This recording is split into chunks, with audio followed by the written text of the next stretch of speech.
Hello and welcome to the That's So Craven podcast, your one-stop shop for all things Fulham. I'm back. I haven't been on for a while, but so I'm going to be rusty. So please bear with me. And here to talk about a game that went on at the weekend. The sooner we can get this over, we can get over, that result. Get it out of the way, move on to better things. And I do apologize. I got derailed because I could hear myself in my own ear, which was a bit distracting for a second. But anyway, we're all good now. So I'm not going to do this alone because that would be really weird if I was to. Actually, you know what? I would like to do it on my own one day, just so I can just agree with everything that I say. Everything that I say goes. And then we just go, right, that was a great chat. Carry on. But anyway, unfortunately, you don't have that today. I am joined by Mr. Freedom, all the way from the other side of the pond, Fulham, Boston. Mike Levy, how we doing, Mike? You all good? I'm all right. I'm actually really impressed. You went almost a minute and a half and did do that on your own. I mean, I can always leave. It's totally fine. I know three's a crowd, right? You, yourself, and me. Like I can just step out now. All things considered, I'm all right. Slowly recovering. I think I'm also waking up the same way the Fulham team is right now and realizing, oh crap, we have to actually finish the season, huh? Yeah, absolutely. I mean, what? So you're trying to say you're already on the beach? You got a trip to Cancun or something? I'll be honest. One of the things that bothers me more than anything in the world right now is the fact that how did we never release those on the beach Hawaiian shirts? Absolutely. So needed, like so needed. I can't. Do you know what? You've actually triggered something inside me, which I completely forgot about. But I am. I mean, I haven't shown it on this podcast, but I am a lover for a loud shirt. The more offensive to the senses, the better. So if Oh, so I, you love the Barbie pink? oh mate, you wouldn't even believe who I've got on the back of that. Who have I got on the back of the Barbie pink shirt? I've got to guess it's like a Dama or something. Andreas Pereira. Andreas Of course 18. you do. I was trying to figure out who would be as offensive as possible. It is like, to most Fulham fans, it's probably the worst shirt that could be in anyone's collection. But yeah, Barbie pink, Andreas on the back, and I am proud. But no, I mean, that shirt was a fantastic button up, Hawaiian, pink. It even had the players' names on the back, I believe, didn't it? You could get Robinson 33, couldn't you? It Or looks that's how great. they. Or Yeah. Raoul 7. It looks great. Oh man, yeah. If I could get a Skibby 23, I would blank check to anyone at Fulham who could sort me out that shirt. But I mean, I think that kind of depicts the way that we're going in this conversation, which is Fulham on the beach. It just seems like the sooner the season ends, the better, just so we can get some clarity on a direction that we're going in. Because at the moment, we just seem to be not up shit creek without a paddle. I mean, that seems a bit harsh because we are where we are, but at the same time, we just don't seem to have any direction. There doesn't seem to be any drive. There seems to be all this uncertainty around the club, which we'll get into a bit later on, because for some reason the podcast question section has now just changed to let's talk about Marco. So we'll get into that. But I mean, first and foremost, we went to Anfield on Saturday off the back of a 2-week break. Given we had an international break and then FA Cup, which we weren't in. Cheers, Marco. But then again, Southampton went and beat Arsenal, so that was kind of nice in a weird way. But hey, but then Liverpool, on the other hand, had 3 games. I think they played in the 3 defeats, I believe, including the Champions League. They lost to Brighton. So Fulham well rested. Spurs, Liverpool just off the back of PSG defeat. Everyone's saying that midweek could be tired playing in Paris. For me, there was only going to be one result, and it was going to be a Liverpool result. I mean, did you have the same kind of feeling? I don't know why. I did expect more out of us. I really shouldn't. And this is one of those results. And maybe I have a different theory on this game. Maybe Go we ahead. just don't like going up to Liverpool. And I'm not just talking one about does. like, no. I'm talking about in general. Like we I'm played this talking way about in when we general went as well. to the Hill Dickinson as well. Like we played this way at Everton as well. And maybe it's just we don't like going up north. It might really be as simple as that. But I don't know. For some reason, I felt like they were gettable. I felt like this was a real knife's edge of the season. And look, I've been hearing all the rumors about, oh yeah, European football can go all the way to 11th. I've heard, hey, we need to get X number of points in order for us to get through the end of the season for us to be in Europe.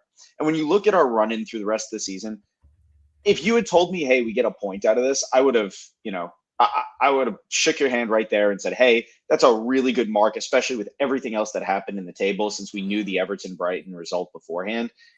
I expected more. And Liverpool's like been the one team in the Marco era that we've always pulled something out of our hat against. And so I'm not going to lie, I was a little deflated.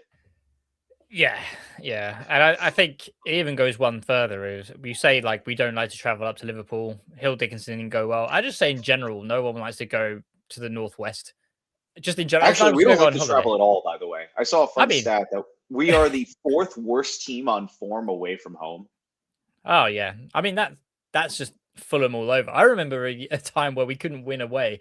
Well, I think it was like in the 2010 era, 2011. I mean, given we had the European Cup run where we were winning away, but we just couldn't win in the league for like 2 years, and it just felt horrendous. But I mean, I just think it's a full circle moment. It's a full circle moment. We couldn't score at home under Scotty Parker. Now we can't score away under Marco Silva. It's weird. Yeah, but you do touch upon a really good point, which is, the English teams seem to be doing really well in Europe. Therefore, it goes to Champions League is now 5th. It now goes down to 8th if I think if City or Chelsea win the FA Cup, and you're just like, it just keeps giving us more chances to sort of take our foot off the gas because we're already there. And I think you're going to see 12th. teams. Well, we were already there at the time when they started to talk about it, but yeah, given the results of the weekend, but yeah, it just feels like there's just no urgency. There's no real plan of action of tackling this game. And I guess we go to the starting lineup. I mean, for me, there was kind of a bit of a question mark around Kenny Tete. He wasn't really playing. It would be like, Kenny Tete wasn't going to play. Castagna comes in.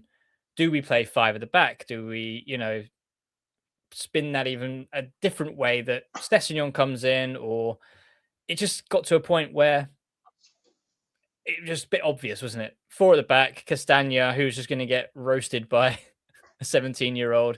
I mean, when you saw that starting lineup, how did you feel going into it? Yeah, I think, there's a famous American TV show called Ted Lasso that touches on football really nicely. And they say it's the hope that kills you. And I think that's exactly what it was, because I think Marco was hoping, and the one that jumped out at me more than anything else was Muniz starting. I didn't understand why at all. And I know he's had a good past against Liverpool. He has that famous goal where he skins Van Dijk. I really wanted to see something great come out of him. But you look at our team, how do you not start Raul on form? And I know a lot of his goals are penalties, but the effort he puts in, the positions he finds himself in, his ability to just link people together, I was really disappointed. And the second I saw that, I just had question marks flying around my head, candidly. Everything else, as you said, was kind of bog standard, predictable.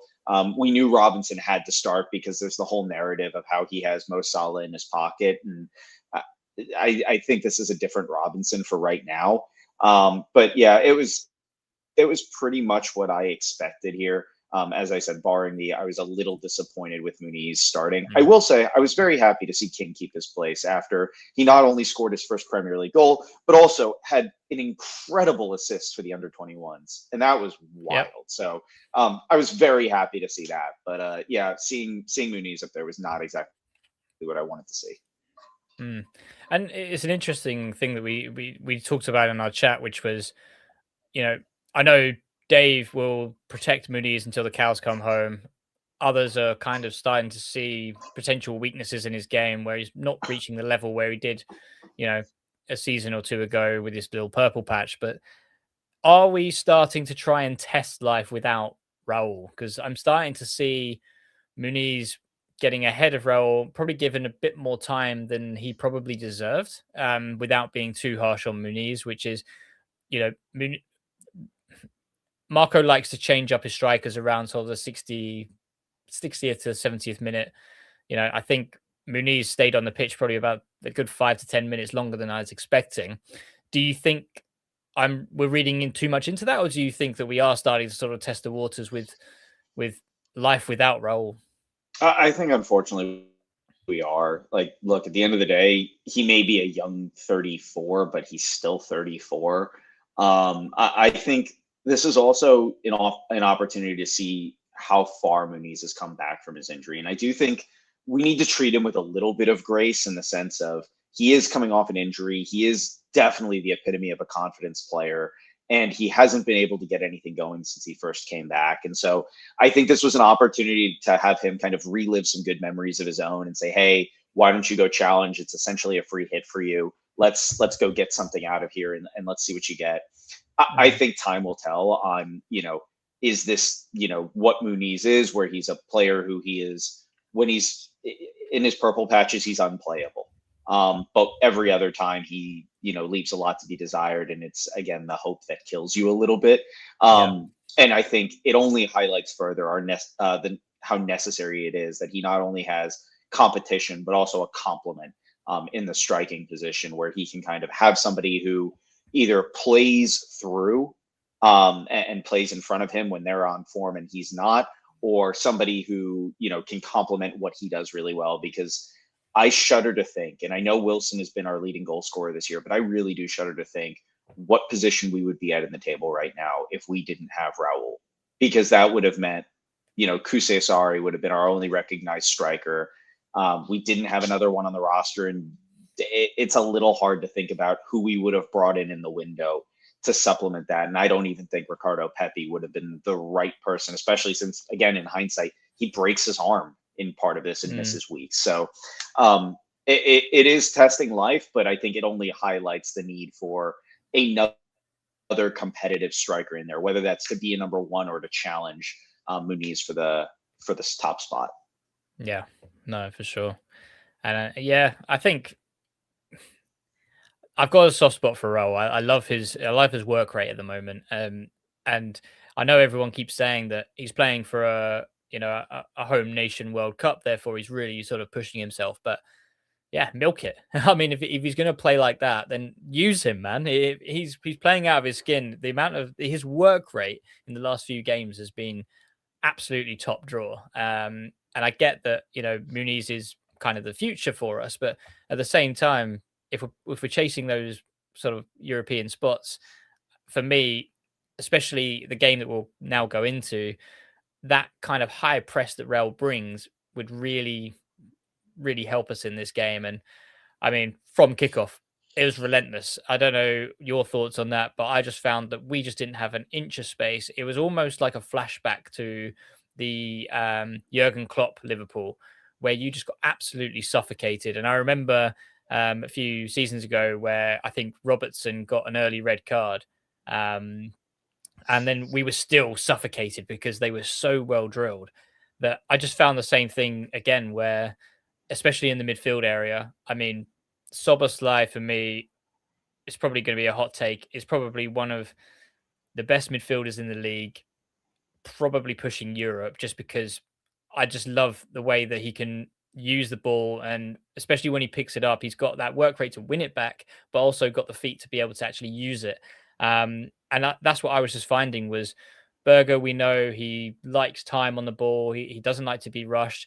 Iwobi, when it's sort of being pressed, he can go missing because he does tend to drift out wide. I just found that we just didn't have that out ball. And Steve's quite right in the chat saying that Muniz didn't get much service. And I think that's fair because he was so isolated. But I just found that there was a huge gap between King, Berger, and Iwobi, that we just couldn't handle it, and it just seemed to be wave after wave, and we just couldn't even string a pass together. I mean, I don't know what you thought in terms of that aspect, or did you think potentially we were kind of giving Liverpool a bit too much credit, that we were more sloppy than their press? I mean, what were your thoughts on that? I think we had this idea that we were going to play on the counter, that we were going to absorb some of Liverpool's pressure, catch them out because they were pushing so high, pushing so hard, because they seemed to have a point to prove. And I think one of the things we'll come on to as we discuss all of the goals, but one of the things that really stood out to me, and it kind of changed in the second half a little bit when Lukic came on, but we really didn't have any real nous to go after people. We have this really bad habit of giving up a ton of space at the top of the box, and it's essentially from the top of the box until kind of the bottom half of the circle on our side.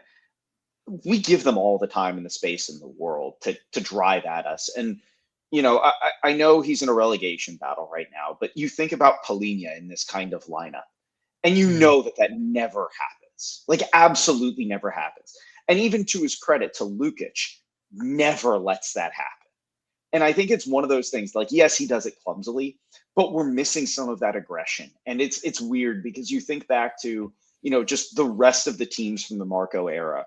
You don't think that somebody like a Polina, somebody like even like a Mitrovic, grabs someone by their shirt and tells them, hey, you go in for the tackle now and we will break. And I think we were really missing that. And then this was another one of those games where I actually thought King had a couple of flashes in the first half, but nothing crazy. Harry Wilson was totally anonymous again, barring one or two decent pops. And that becomes a little bit of a problem. And it shows Harry's limitations to a degree, where is he the guy who is going to be the best player on a team that makes Europe? Probably not. In reality, he is probably at a supporting character, a probably second or third outlet option to score goals. And we're missing that. And I think we thought it would be Bob. I think we thought it would be Chukwueze. I think we thought it would be Kevin.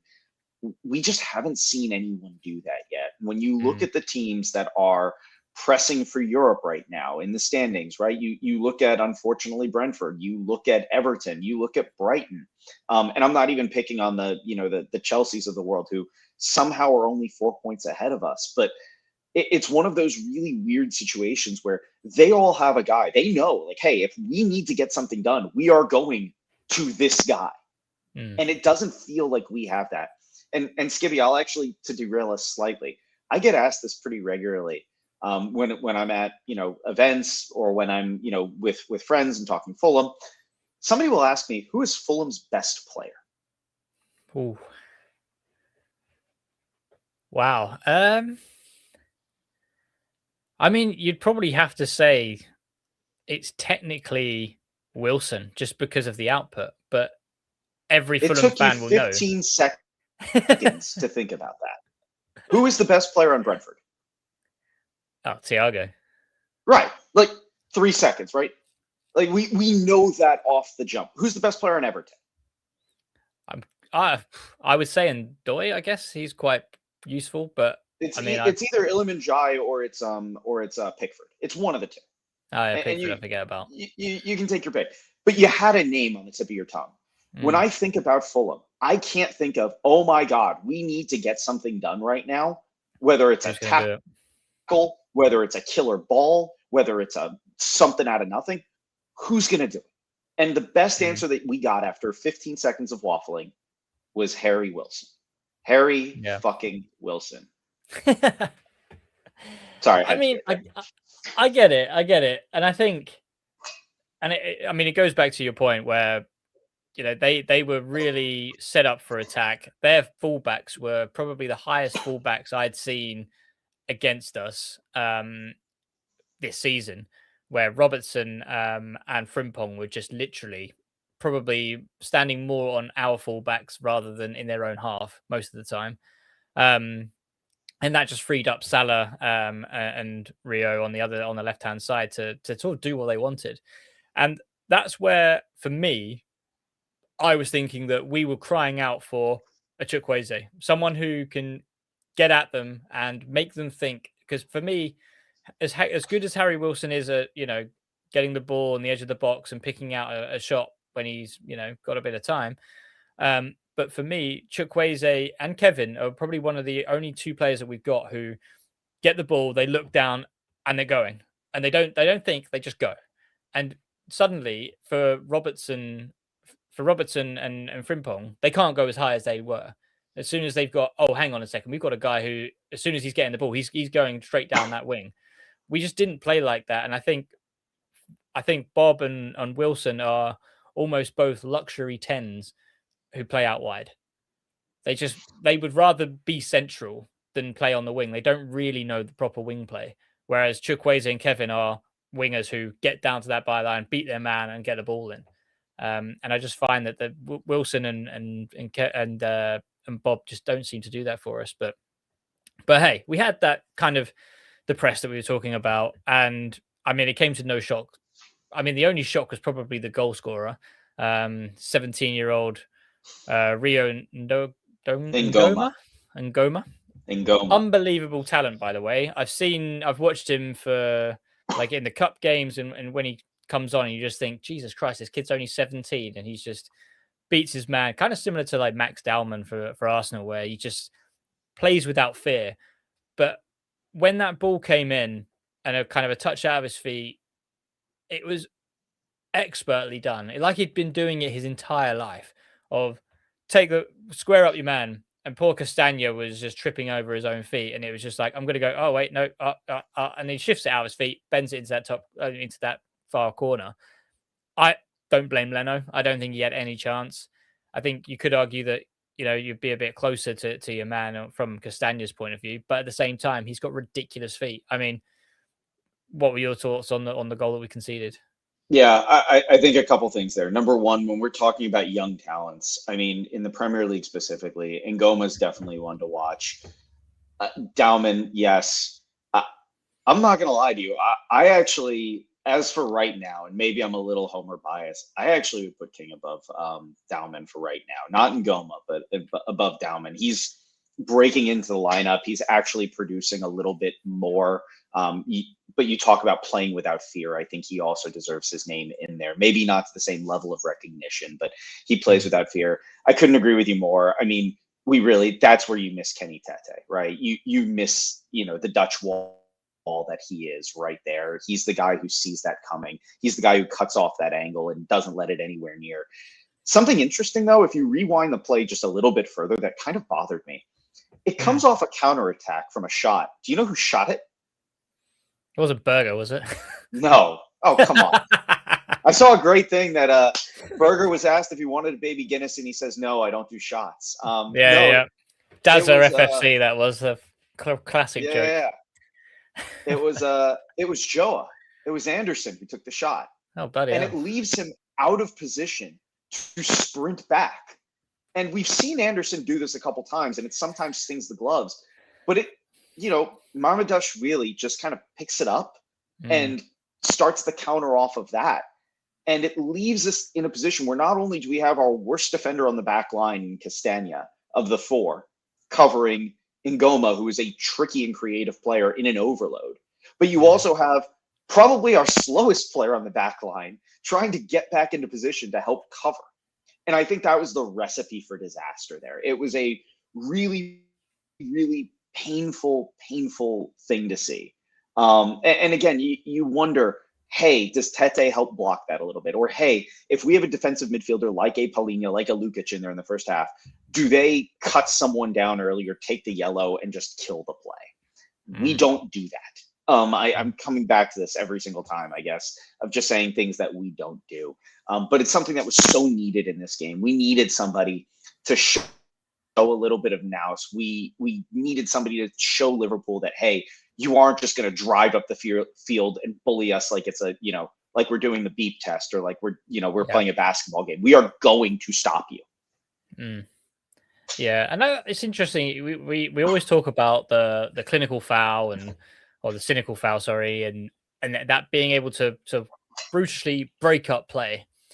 Is that a player mentality, or is that a coach who's making sure that our players don't play in that certain way? I think it's a player mentality. I mean, we've had guys under Marco who have done that. Some have done it more intelligently than others, but we've had guys who have done that over the years. And I do think Marco wants to play pretty football, but I come back to this every single time I'm on here. I come back to this every time I talk about Fulham. I don't know what Sander Berger offers. He is a passenger princess. He doesn't tackle, and yet he's built like a man mountain. He doesn't play a killer ball. He doesn't really drive the ball. and God forbid he shoot. Like, unless he's playing against us, I don't understand what he offers in the starting lineup other than being 6'6" and not jumping. Yeah, I mean, to be fair, I went on I was on a works do and I met a Sheffield United fan, and he's like, "Oh, you're a Fulham fan. What do you think of Sander Berge?" And I said, "I think he's great. He's quite pretty with the ball when we have the ball, but other than that, he doesn't really offer much." He said he's the only 6'6" player who I've seen who never wins a header. And that made a good point. I was like, yeah, I don't think I've ever seen him win a header. I mean, what I will say about Sander Berge in this game is that he was winning the ball more, and I think he seemed more aggressive. Like he managed. I think I'm trying to think of. He caught someone out. It might have been Rio and Goma, which is fair enough. Like 17-year-old built like nothing. But he just leant on him and he went over, and suddenly we were on the counter attack. And like I'm starting to see a bit more in recent games from Berge, and I think he's improved. But I think it comes back to where you're saying Berge is only good when he plays against us. I think that's got to be a coaching decision. We know what he can do. He can carry the ball and he can shoot, he can score. But for some reason, whenever he gets within sort of 25 yards, he just looks shit scared. He just and always turns around. And I just feel like, does he get docked wages for every time he loses the ball or something? Or is it a possession thing? Hold on. So I do think we need to talk about this misnomer of Berge knowing how to shoot and score goals. Do you know how many goals he scored in his time for Burnley? Probably 2. 1. Oh, it was against us. And it was against us. I don't think this is a Marco thing. Don't get me wrong. He had a great time when he played for Sheffield United. He scored a decent number of goals, but I don't know if this is a Marco thing. I think this is a him thing. I think he isn't used to being that guy. I think he's used to having other players around him to create space for him so that he can get off a shot. And don't get me wrong, I'm not going to cover Iwobi and flowers, but Iwobi hit a shot. I didn't think it was a great shot. It went kind of right into the arms of Liverpool's keeper, but he has a quick trigger. Wilson has a quick trigger. It feels like he's loading up, the biggest bazooka or grenade launcher you could possibly imagine for him to kind of get a shot off. I think we need to stop calling him Sander Berge and start calling him Sander Barge. Like he takes so long to move. And don't get me wrong, I will say this all to him because I have tickets for the Norway-France game in Boston during the World Cup. I will happily say this to his face. You watch, he's going to score a brace in that game. Oh, he will. And by the way, I need to be very clear. I can only say it to his face if I'm standing on a chair like 2 levels back from him. Otherwise, I'm just going to be saying it to his belly button because he's 6'6". Valid point. Well, after the Rio goal, we saw a very similar sight, a familiar sight, which was kickoff. We don't know what to do. We don't reset. The mentality's not there, and we concede again. I mean, I could sit here and speak until the cows come home about how often this happens, where we just don't concede 1 goal. We always have to concede in 2s without reply. And for me, it's Salah who is way off form, is nowhere near his prime. But it just makes me think of, I mean, I'll probably be harsh, and I'm probably going to be harsh to the wrong person because I know how much you're going to go, you're going to start reminding me about 1776 and tea parties and things. But Jedi, he just seems to be off the pace. And I think even before this moment, he kept giving the ball away, just didn't seem to be his natural self, where he was just trying to be attacking and get at the fullback and get to the byline. Granted, we probably didn't have that many choices or that many chances, but at the same time, you just got to do better. And I just think the ball, bobbles around a bit, falls to Salah's feet. Salah does exactly what he's been doing his entire career, which is finding that bottom corner. And it just really sloppy goal to concede, isn't it? I mean, it's a bad goal and it hurts. And I think there are 2 kind of phases of that goal. I'll start with the refrain that I've been saying the entire time. We need to break up that play earlier because there's a big looping ball that comes through beforehand. And Goma is able to cut across, and I believe Gakpo is Yeah. up top and was able to hold it off. I can't defend Robinson's defending there because he steps off of Salah for a minute. And for the guy who should know how dangerous Salah is, even off form, he steps away from Salah for a minute to go close down Gakpo and create a 2v1. And Gakpo is still an elite level player that he can see that pass. And Salah still has the confidence to slot it home every single time. I know we've had a lot of conversations about Leno recently. I actually think Leno performed admirably in this game, like as much as you can for a 2-0. He made some pretty nice saves, was going around quite a few times. There's nothing I can really say about him. Like when I think about my frustrations with the team in that match on Saturday, it's not with Leno. I think he's probably the one who may have walked out least scathed, at least of the starting 11. So I'm just really disappointed in the defending there. Something is clearly wrong with Robinson.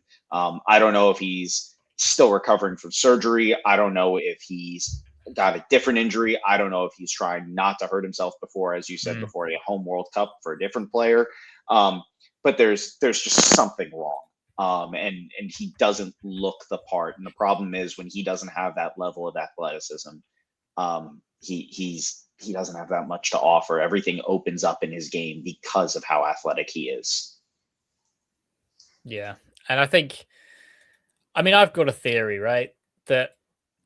And I think I've mentioned this before, and I'm nowhere near the level of athlete that Jedi is. And I probably won't be in my lifetime. But at the same time, I've injured my hamstring, been out for like 2 months. It hurts. It's a killer. It's like, like you can't do anything for 2 months, and you can't stand, you can't walk, you can't do anything.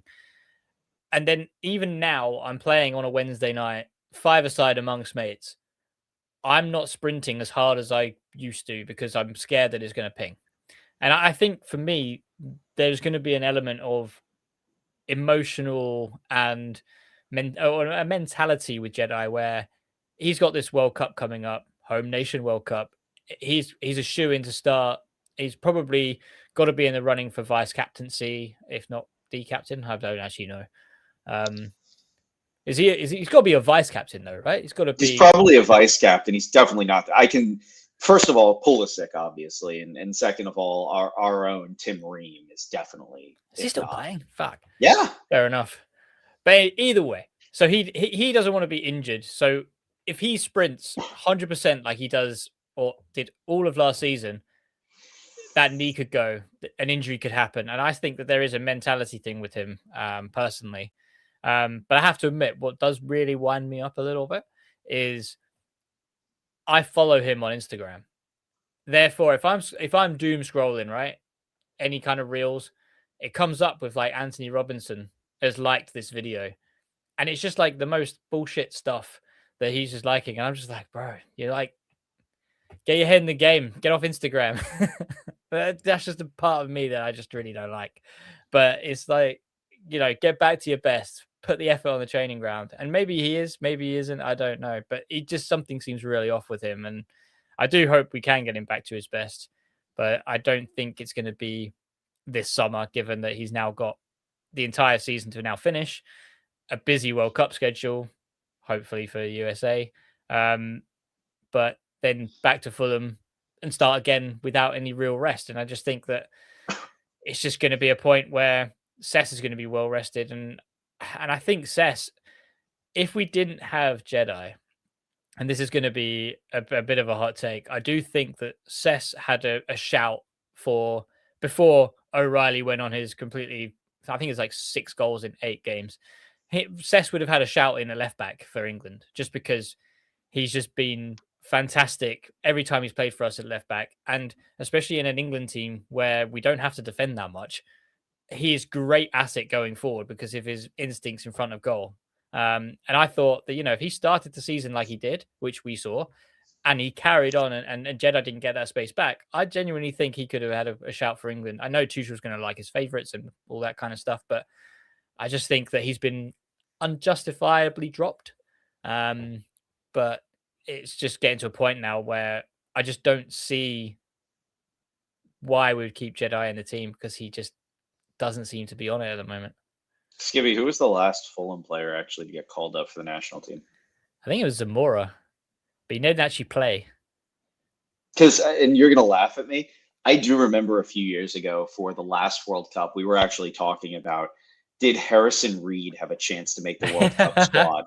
Because England didn't have any DMs. Unfortunately, Yeah. we don't ever get looked at for at least the No. English national team. So, yeah, it's an interesting question. I thought Cess has had a very good season. I would probably at this point want to see him back in. The Brentford game is always a difficult one for me on that one, just because knowing what kind of team they are. And I think Cess is a very interesting but very different type of player, especially coming out of the back line to Jedi. It almost makes me think, and this is me going off on my own kind of tangent, but just thinking about the idea of potentially if we had a manager hypothetically who was more okay with playing a 3 or a 5 at the back, I feel like Cess would really, really thrive there. And again, like you think about Amorim playing only 3 at the back earlier this season with United, and you just think, Cess would be a really, really interesting left wing back there, or left mid hybrid type player. I'm not sure I would be. I think Bassi covers some of his deficiencies as defensively, but it would just be kind of interesting. Yeah. So what I took away from that little anecdote was when Silva's contract is out, you want Amorim in. I wouldn't mind it, honestly. I mean, if that were to happen, I think Amorim was a wonderful coach. Like, I don't think everybody got it wrong with him. And I think, I don't know, there's some things I like that Amorim does. I like that he has principles. I like that he really seems to, at least for short periods, knit a dressing room together. And I don't know, there's a lot of similarities that go beyond the accent between Amorim and Marco. And there's some clippable rage bait for us. Thank you very much. There's going to be all these Nigerian Man United fans who are just going to absolutely come for you there. But there we go. But hit me up on Instagram. I am Putney Perspective on Instagram. Yeah. I'm just going to close that account down now. But I mean, second half. So after an absolutely awful first half, we make 2 immediate changes. King off. I think rightfully so. Very harsh. No. Okay. Rightfully so. A little bit harsh because he was probably the only one of our players who was actually trying to create something, just because he's got that natural talent. But Smith Rowe comes on, and then I believe it was Lukic for. God, was it Berger? No, Berger stayed on. It wasn't Iwobi. Lukic came for Oscar Bob. So yes, because that's right, because Iwobi went out onto the left, which. Right. Fair enough, which I think is good. But I mean, there's probably 2 aspects here at play, which is when Lukic comes in, we've got a bit more bite in midfield with Berger. But at the same time, we've got a Liverpool team who don't need to be as intense because they're 2-0 up. So, I mean, I don't know what your take was on sort of the start of the second half, but we seem to have a bit more of the ball. I think that was probably more about the lack of intent. But also, Lukic was playing very high up. I don't know if you, in the first sort of few minutes, he was in and around the box. I think he scored an offside goal. Yeah, he scored. I mean, he was about 3 yards ahead of everyone. But I mean, that says to me someone who doesn't really know the attacking kind of mentality. But he was there and he did lace it in. But he came in. We had a bit of physicality about him, but we started to get a bit of a grip on the game. And is that something you would have preferred to have seen from the start? Or do you just think that was just, Liverpool backing off a little bit? I mean, I love the injection of energy from Lukic. I like, look, again, is he clumsy? Yes. Is he, perfect in every single game? Absolutely not. But you can't tell me he doesn't care. And that was something I really wanted to see. He was putting in the effort. He was putting in the hard yards. Yes, he was offsides, but he scored. Like he put himself in the position to at least take a shot. How many times do we cry out for somebody who's not named Harry Wilson to shoot? Like I was so happy to see that. So I really like that. I think pulling King was harsh and honestly maybe even a little short sighted. Because again, he was running hard. He was trying to do things. I would have much preferred to see ESR on the left and kind of try that instead, and maybe pull a Wobie who wasn't really doing that much, or God forbid we actually pull Sander Berger at half because he's not doing anything.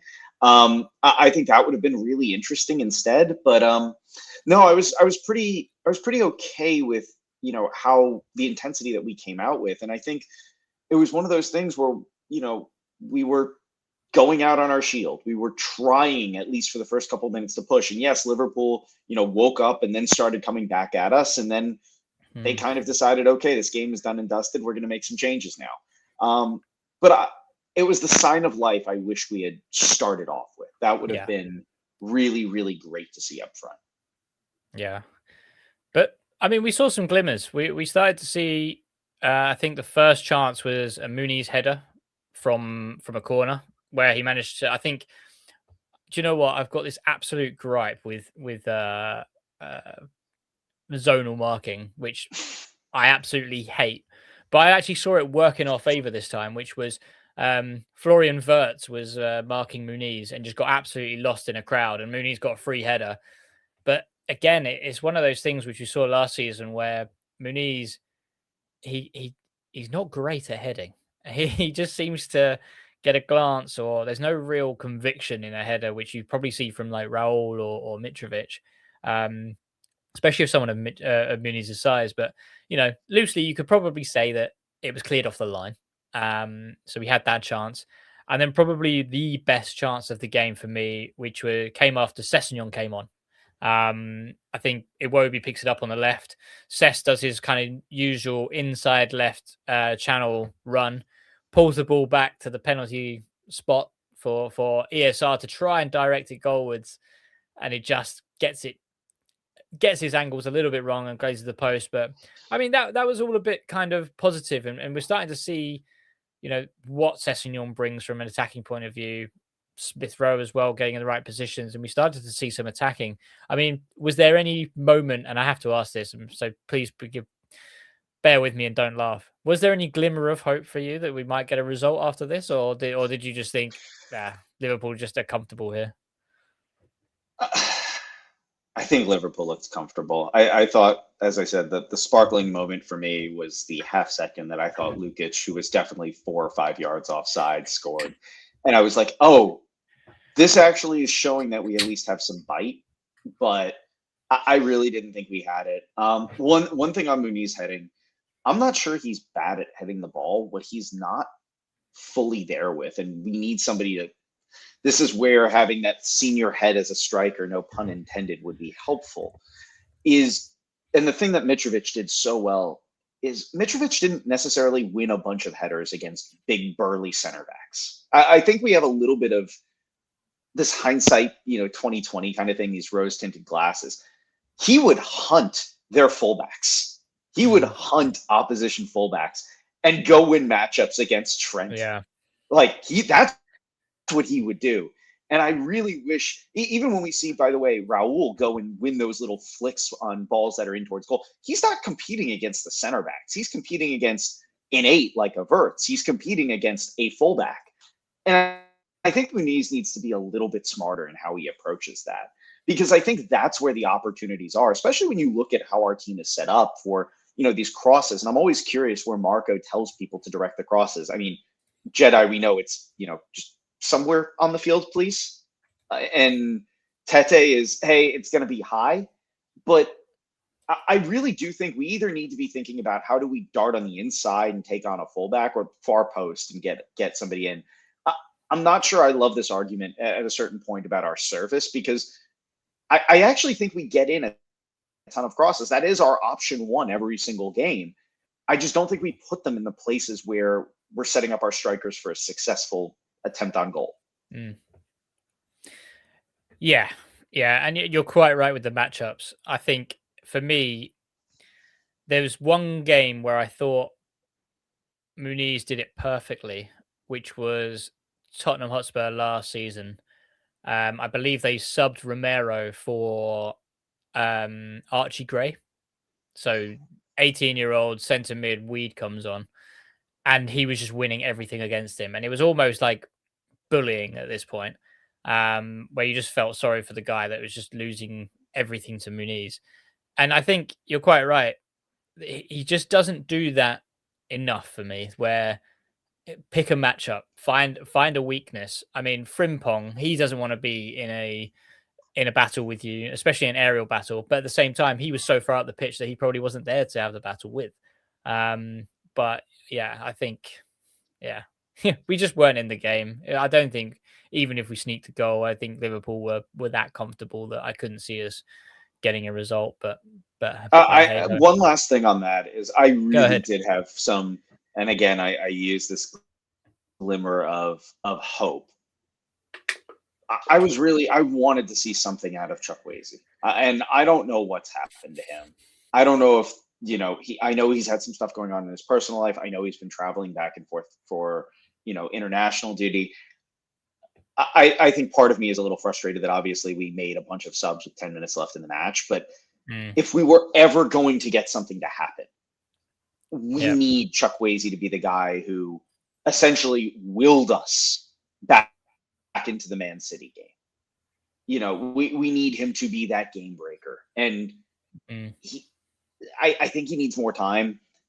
I think we need to make a decision on if we're buying him or not. And if we're buying him, we need to start him every single game for the rest of the season. And if we're not, we need to figure out, maybe we'll talk about this in a few minutes, who is that option otherwise? Because I really do need us to have that kind of player who can kind of just drag us over.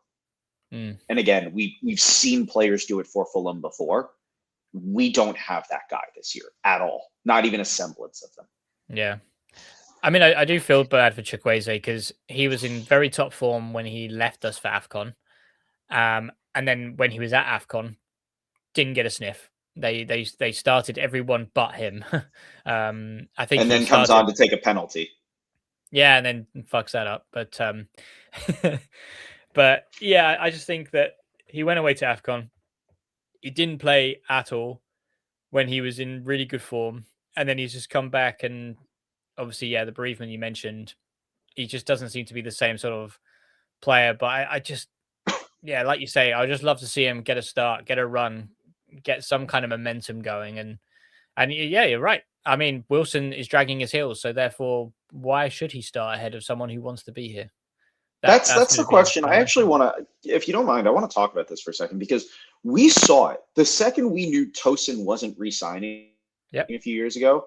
He never played again. Ever. Do we know that Harry is not re-signing and therefore we are trying to kind of balance it? Or does Marco kind of think, okay, we're 3 points technically off making Europe still. We need to ride a guy who is very incentivized to do well for us for the last 6 or 7 games of the season? I think he's just got himself into a point where he's undroppable, given the output of goals and assists that Harry has. I just think they just can't afford to drop him. But for what purpose? And I think, and to be honest, I think he's still playing silly buggers. I think similar game to Marco's playing, which is, I might sign. I'll sign. Well, if you start me or if you keep playing me and keep me happy, then I'll sign. If you sign the players that I want, then I'll sign. So at the moment, Wilson hasn't shown his card. He hasn't shown his hand. Therefore, he's like, I might stay. Oh, yeah, I'm leaning towards staying. Therefore, he's going to keep playing. Same thing with Marco. If you sign these players or make some attempts, I might stay, might stick around. I think just because he hasn't made that decision, therefore, they can't really drop him. If he flat out says, I've got offers on the table, I'm joining Villa, whoever, then, he wouldn't be involved. And I think you'd have to start using Bob Chukwueze if he's going to sign. And I think, it's just that point where Wilson is undroppable, given his. So here's the one thing I disagree with. I agreed with everything you said except for the phrase undroppable, which is, is he? Well, here's my question. When I think of undroppable, I think that means we're aiming towards something. If we are well and truly on the beach, what is the harm in dropping him? If he's not, I agree with that. is not committed to signing. If the only argument where he is undroppable is if we believe that we can win 3 or 4 of our last 6 matches and make Europe. That is the only condition where he is undroppable. Because otherwise, we're not going down if we don't play Harry Wilson for the rest of the season. So he either has to give us some indication, and I haven't seen a lot of speculation around him pretty much since Wales got knocked out of World Cup contention. But if we don't know, we almost have to assume negative intent at this point. I believe so. But at the same time, we're also 4 points off 6th. I mean, probably even closer to 8th as you now believe that that's going to now get you Europe. I think we're still 3 points off 7th, by the way. Yeah, I mean, if we drop Harry Wilson, then that shows the intent that we're not going for Europe, and there'll be anarchy, especially the big wigs above. That's probably what he's doing, is saving face for that. Because if we're so close to 7th, 8th, 6th, whatever, and we drop Wilson, suddenly, the Khans and everyone is starting to question Marco, and they're going to start questioning, and then the fans are going to start questioning Marco. Do we want it? Do we not? Blah, blah, blah. I think that's what he's doing. He's just saving face, really, just by playing a player who doesn't want to be here. Or Skibby, I just realized, by the way, this conversation is going to age like milk. Possibly.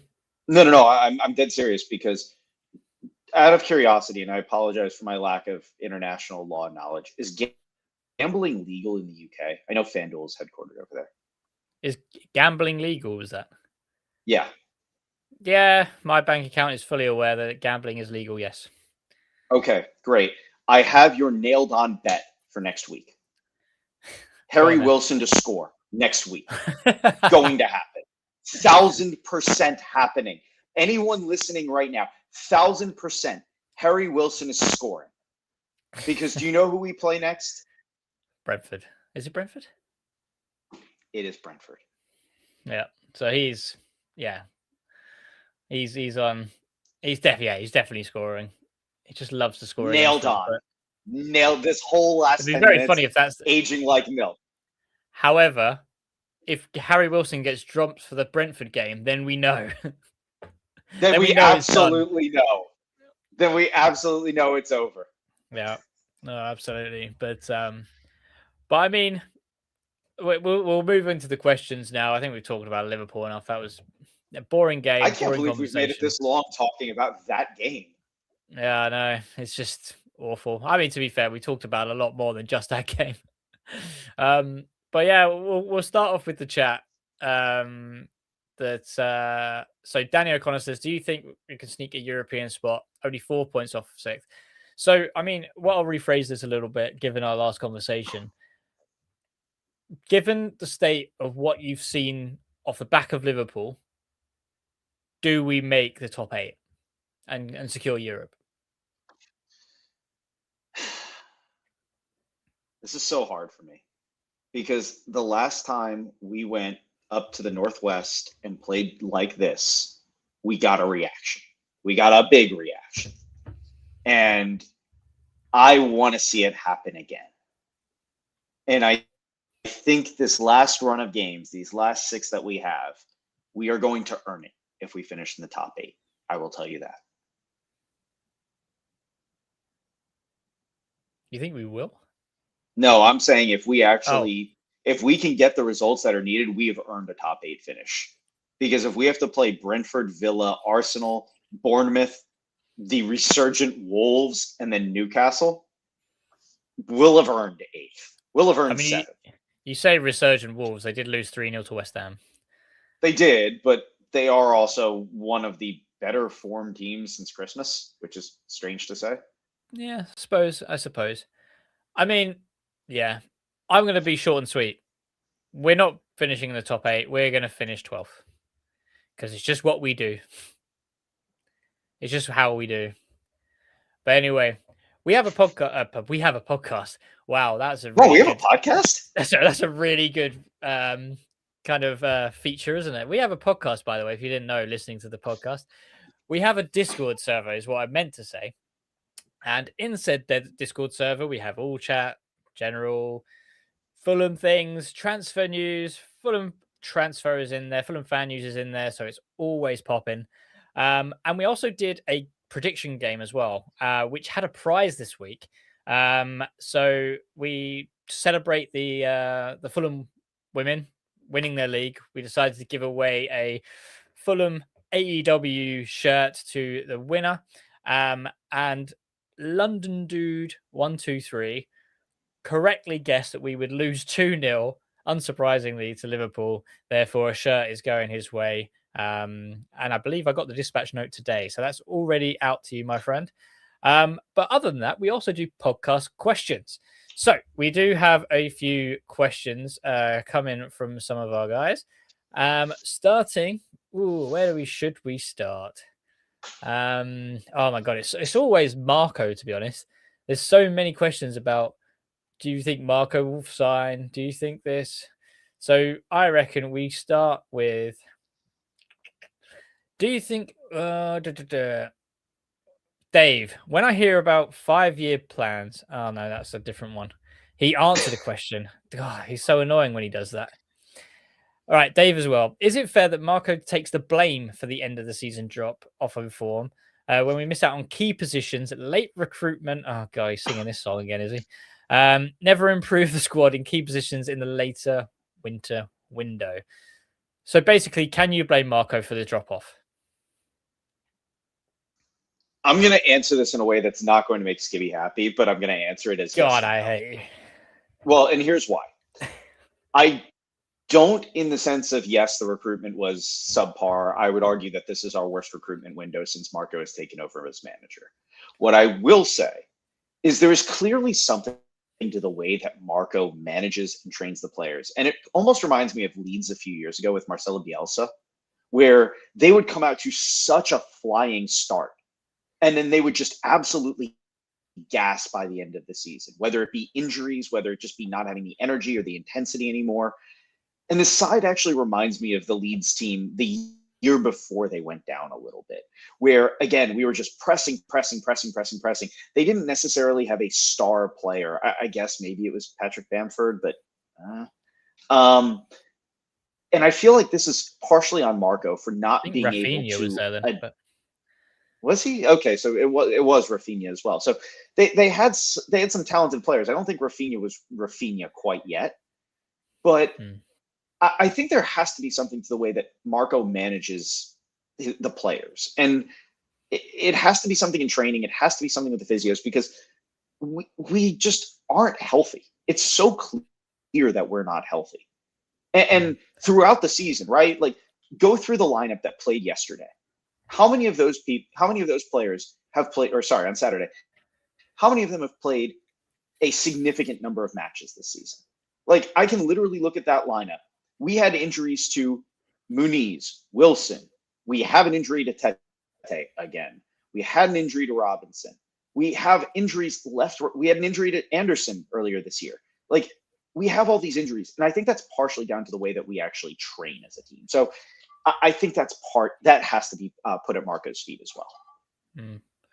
Yeah, I mean, I completely agree with what you're saying. And I think the additional points that I will make is this is probably the second, maybe even third season in a row where we've been on the cusp and we just tail off.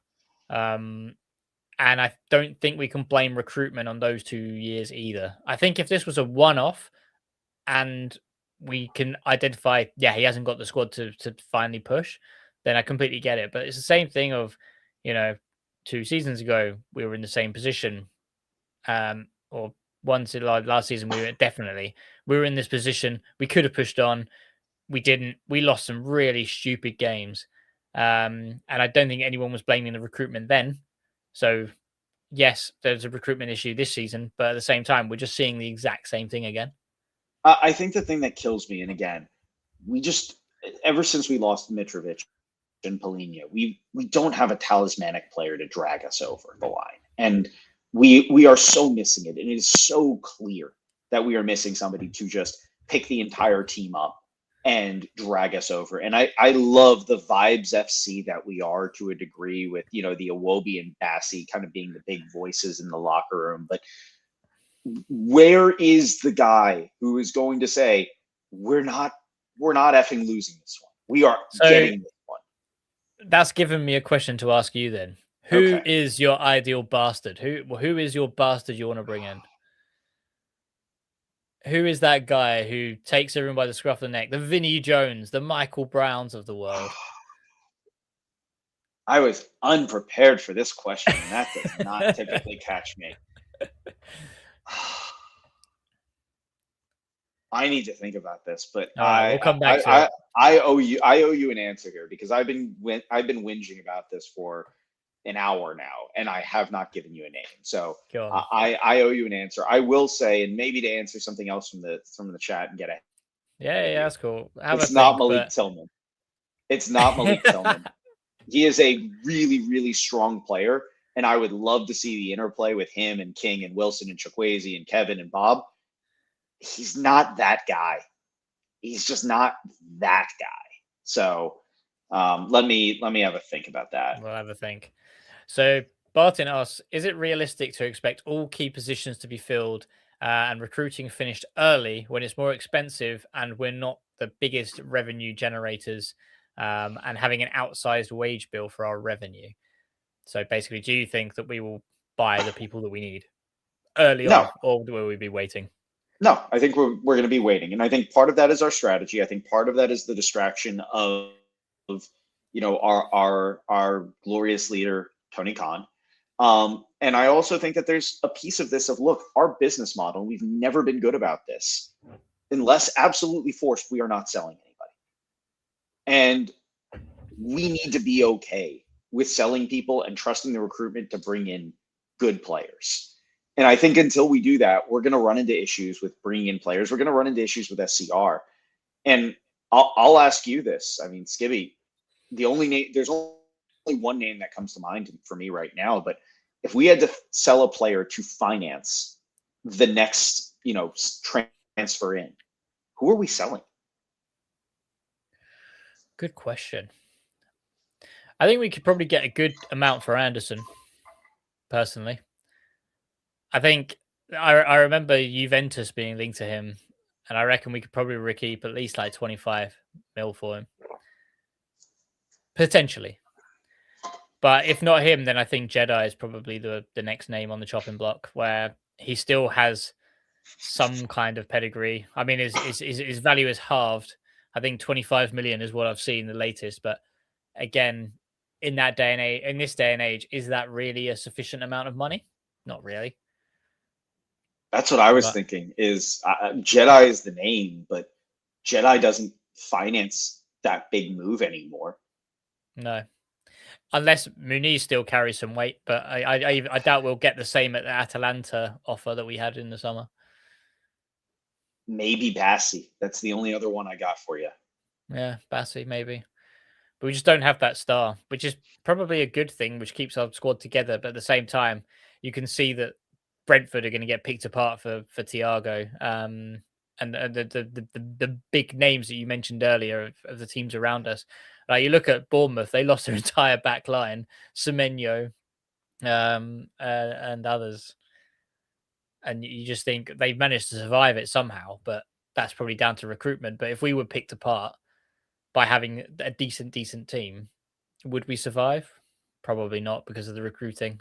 See, I disagree with you there. I actually think we have some really, really solid backup players that I think have opportunities to develop and become first team players if given the chance. We have seen it this season where I would feel fully comfortable with Cuenca starting the majority of games at center back, for example. I would feel fully comfortable. Is he as good as Bassi? Absolutely not. But I think he is more than serviceable. We just had a full-on conversation about whether Cess or Robinson should be starting. We have the depth there. Like there are but players. Not star quality. We have Premier League quality, but not star.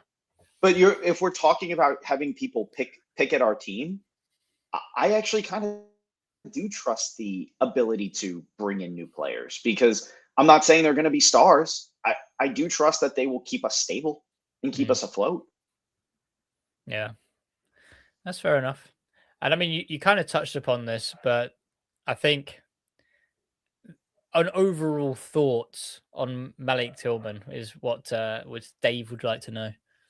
I think he is an incredibly interesting So what's player. what position? I don't know much about him. I obviously know that Leverkusen are a pretty decent European team now. But what kind of player is he, and what would you expect from him? So he's an attacking midfielder by trade. He gets split out to the wide a lot. And so he kind of plays through. I actually got to see him play for the U.S. In a friendly against Turkey. And he's one of those guys you notice when he's on the ball. He really loves to drive the ball. He's not a Chukwueze type in the sense that, or a Kevin type where he's going to beat somebody with a ton of skill. But he's relatively quick. He puts his head down and drives. He likes to pick out a pass. He's not the best goal scorer in the world, but he's also not the worst. He's actually had pretty good returns for PSV and even with Leverkusen. I was looking at some stats before we joined because I saw Dave's comment, and he's got 6 goals in 23 games for Leverkusen. Like, it's not lighting the world on fire, but it's not awful. And I wonder what it would be like if he had the opportunity to really have his own run of a team. I think that would be really, really interesting to see. So yeah, I'm pretty curious there. And I think he would be really fun if we think about the system that we play, where we have been experimenting more and more with our attacking midfielders rotating onto the wings and through the middle. I think he'd fit like a glove in that part of the system. And plus, I'm doing anything I can to keep the juju alive, because this next season will be 20 seasons in a row of full Americans in the starting lineup. And I need it. That's pretty much guaranteed. Do we? Well, not in the starting 11, but he's coming. I don't even know if it's starting 11, but it's in the team. Excuse me, it's in the first team squad. Yeah. I don't know if he's coming at this point, but I need season 20. I need season 20. I need it. 20 straight seasons of an American in the lineup. It's just so cool. That's awesome. But yeah. Well, yeah, maybe. I mean, I reckon 23 years old, playing for Leverkusen, he's going to be expensive. Yeah. I think I saw the rumored number was like 43 mil. Oh, but I just don't see who he comes in for. Well, that's the thing is, if he's a number 10, that's not the position. ESR. Unless we're not bringing in Chukwueze. Unless we're not bringing back Chukwueze. Is he left-footed? But in which case, Bob goes to the right. Oh, God. I think he is. But don't quote me there. Fine. I won't do but that. Yeah, he'd be an interesting little player for us. I'm not going to lie there. He would be very, very interesting for us. I would enjoy seeing him play for us. He's also tall, by the way. He's like 6'2". Okay. Yeah, we need a bit of. Well, is he a bastard? Has he got a bit of a bad streak? No. Oh, that's a shame. And that's the problem. Is he's got an attitude, but it's one of those. Actually, see, I remember him playing. I think it was for Rangers a little while ago, and he went on this run for Rangers. This was years ago. I remember him. This is like back in the EA FIFA days when I was playing all of that, and you just saw him. And he got this mean streak when he didn't get called up for the national team. And everybody was getting really annoyed. Like, why aren't you calling him up? And he was literally scoring like every other game. And that was kind of fun. So maybe he is a little bit of a bastard. Maybe he is the guy that we kind of need up top there. Yeah. Do you know what? I'd even take, like, if he's got a Dempsey-like attitude, I'd take that. Just I don't know. Does anyone have a Dempsey-like attitude? No, he's one of a kind. He's unbelievable. I need to watch that documentary still, but he's one of a kind. Yeah, absolutely. Well, that was all the questions we had. We also do a man of the match vote in our chat, and I am pleased to. Well, it comes to no surprise that Lukic won our man of the match. Best of a bad bunch. I think he got 40% of the vote. But hey, that's pretty much all we got, to be honest. But I mean, first and foremost, Mike, thank you very much for joining me and tackling such a difficult conversation, which is Anfield, where nothing really happened from a Fulham perspective anyway. But no, thank you very much for joining me on this American afternoon. Thank you for commiserating with me. I am so excited to hopefully rebound with a result against Brentford. We absolutely need it. If any game could define our season anymore, it has to be that one. So let's go support the boys. Let's go get a result. Support Mark in his 5K that I'm still not 100% sure that he's going to make it through. Oh wait, no, sorry, it's like a half marathon, isn't it? I think it was only 10K, so less. Whatever. Less. All right. See, Cheers to you there. I'm not exactly sure he's going to make it through, but he got his ticket. So, all right. And there you have it. Mark has just been outed as one of the scumbags that got a ticket through running. But there we go. But we won't touch upon that anymore. But but yeah, there will be a preview show, I believe, on Thursday, where we will talk all about things Brentford and how Harry Wilson will put them to the sword, I'm sure. But no, it's been very good. Thank you very much for joining me and Mike. And we'll see you in the next one. So thank you very much for joining. And until next time, come on, you whites.